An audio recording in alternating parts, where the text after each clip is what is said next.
Hello friends, आज की कहानी है दुष्ट न छोड़े दुष्टता। एक दुष्ट आदमी और जिन की कहानी। लेकिन उससे पहले यदि आप मेरे चैनल पर पहली बार आए हैं तो प्लीज़ मेरे चैनल को सब्सक्राइब जरूर कीजिएगा। कहानी पसंद आए तो उसे ज़्यादा से ज़्यादा लाइक एंड शेयर कीजिएगा।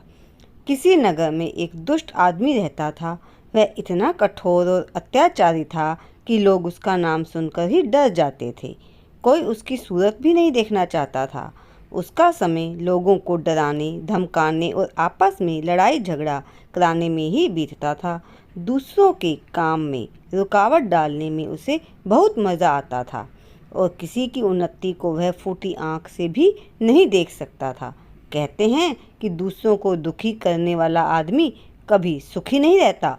दूसरों के सुख को ना देख सकने के कारण वह हमेशा दुखी रहने लगा।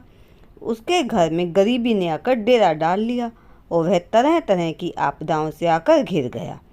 एक दिन एक महात्मा उसके घर आ पहुँचे और बताया कि प्रभु की उपासना करने से ही तेरे दुख दर्द दूर हो सकते हैं। दुष्ट आदमी ने भगवान की उपासना आरंभ कर दी। वह एक घने जंगल में तपस्या करने लगा। आखिर भगवान प्रसन्न हुए और साक्षात दर्शन देते हुए उस आदमी से वरदान मांगने को कहा। उसने सिर झुकाकर प्रार्थना की, भगवान, मैं बहुत गरीब हूँ, मुझे ऐसा वरदान दीजिए कि मैं जो चाहूँ वह मुझे मिल जाए। तथास्तु कहकर भगवान ने उसके हाथ में एक घंटी पकड़ा दी और बोले, यह घंटी तेरी हर इच्छा को पूरी करेगी।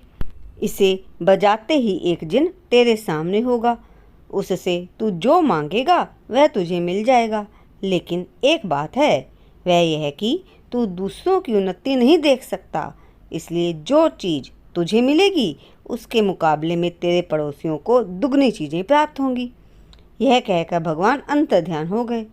दुष्ट आदमी को लगा कि जैसे उसकी तपस्या बेकार हो गई। मुझसे अधिक दूसरों को मिलेगा तो इसमें मेरा क्या लाभ है? भगवान ने भी मेरे साथ कपट किया है। इससे अच्छा तो यह कि मैं घंटी को बजाऊंगा ही नहीं, भूखा मर जाऊंगा, लेकिन अपनी तपस्या का लाभ दूसरों के पास नहीं जाने दूंगा। घर पहुंचते ही उसने घंटी के अंदर रुई ठूंस दी और उसे ताक में छिपा कर रख दिया। उसने सोचा, इससे वह बात नहीं बनी, अब प्रदेश जाकर नौकरी कर ली जाए। अगले ही दिन वह अपना बोरिया बिस्तर बांधकर घर से निकल पड़ा। कुछ समय के बाद नौकरी भी मिल गई, लेकिन नीयत खराब होने के कारण नौकरी के पैसों में बरकत ना हुई। गरीबी ज्यों की त्यों बनी रही। एक दिन जब घर में खाने को कुछ ना मिला तो पत्नी की नज़र ताक में रखी हुई घंटी पर पड़ी। उसने सोचा, अब इसी को बेचकर पेट की आग बुझानी चाहिए, इसके अलावा और कोई चारा नहीं। उसने ताक से घंटी को निकाल लिया। उसके अंदर ठूसी हुई रुई को बाहर निकालते ही घंटी बज उठी और पहाड़ की तरह एक जिन उसके सामने आ खड़ा हुआ। अचानक जिन को सामने खड़ा देख वह बेहोश हो गई। जिन किसी तरह उसे होश में लाया और बोला, तुम्हें क्या चाहिए? भूख से उसकी जान निकली जा रही थी, मानो कि चूहों ने पेट में खेल का मैदान बना लिया हो। वह बोली, मैंने कई दिनों से खाना नहीं खाया, यदि तुम कुछ दे सकते हो तो पहले मुझे अच्छा सा खाना ला कर दो। कहने की देर थी कि तरह तरह के पकवानों से भरा हुआ थाल सामने आ गया। पत्नी ने पेट भर खाना खाया। उसे लगा कि घंटी में अवश्य ही कोई जादू है और उसके द्वारा मेरे कई काम पूरे हो सकते हैं। उसने दोबारा घंटी को बजाया। तत्काल जिन सामने आ खड़ा हुआ और पूछा, अब क्या चाहिए? पत्नी बोली, मेरे पास अच्छा सा घर भी नहीं है। मैं चाहती हूँ कि अपना एक सुंदर घर हो जिसमें भोजन वस्त्र के साथ साथ सुख सुविधा की सब चीज़ें मौजूद हों। देखते देखते घर भी तैयार हो गया और उसकी इच्छा अनुसार हर चीज़ घर में अपनी जगह पड़ी दिखाई देने लगी। पत्नी ने देखा कि सारा नगर वैसे ही सुंदर घरों से सुशोभित हो रहा है। लोगों के पास दो दो घर हैं और घरों के अंदर सुख सुविधा की हर वस्तु उपलब्ध हो गई है। देखकर वह खुशी से उछल पड़ी। अब उसे अपने पति की याद हो आई। जब घर में हर तरह का सुख प्राप्त है तो प्रदेश में रहकर नौकरी करने से क्या फ़ायदा। फिर अपने पास जादू की घंटी है, जब जिस चीज़ की जरूरत पड़ेगी इसके द्वारा प्राप्त की जा सकती है।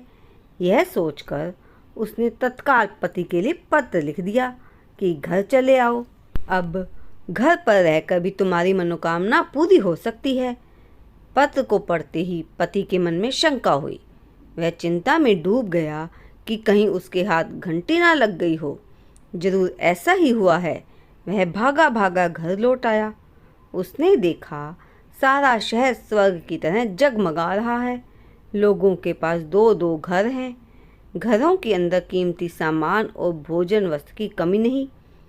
सारे नगर को खुशहाल देखकर वह बुरी तरह जल भुन गया। पत्नी से बोला, यह तुमने क्या कर दिया? खुद एक घर में रहती हो और इन लोगों को दो दो घर दिलवा दिए। यह तुमने अच्छा नहीं किया। पत्नी खुश होकर बोली, लोगों के पास दो दो घर होने से हमारा क्या बिगड़ गया?